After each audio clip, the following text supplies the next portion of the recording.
In the years leading up to the Civil War, as America was expanding ever westward, the Army was facing an increasing problem as to how to supply their far-flung forts and settlements. These were often over vast distances and tough terrain, stuff that even horses and mules had difficulty with.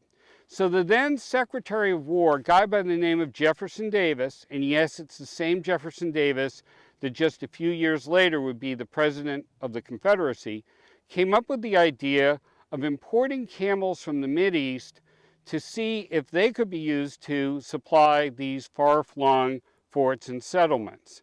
It was called the Texas experiment. The idea was to create sort of an American camel corps. The experiment had its problems.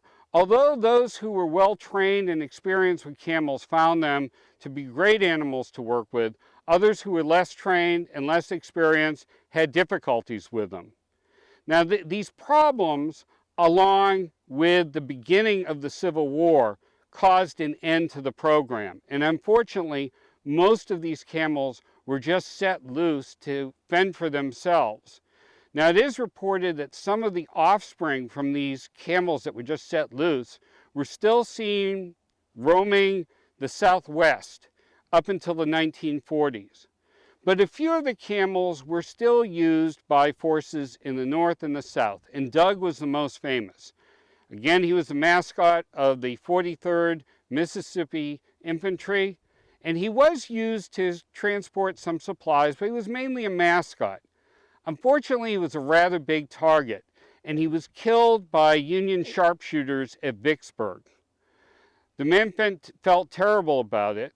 They buried him with full military honors, and there still remains a monument in honor of Doug and the services he provided to that unit.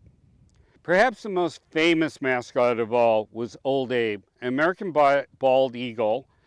Can't get much more American than that. He was bought from an Indian tribe by the Wisconsin 8th Infantry, and he was renowned for his courage. He was named after President Lincoln as a token of esteem for President Lincoln, and he followed the unit everywhere, including into battle.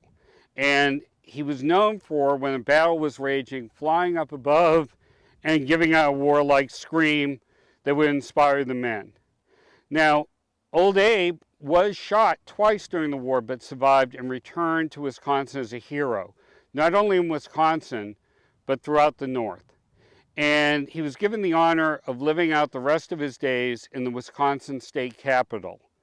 Now, he died in the 1880s, but his legacy lived far beyond that, because in the 20th century, when the U.S. Army decided to create an airborne division, they took the likeness of Abe and used it as the insignia for that division, which today is known as the 101st Airborne Division, which is also known as the Screaming Eagles, in honor of Old Abe.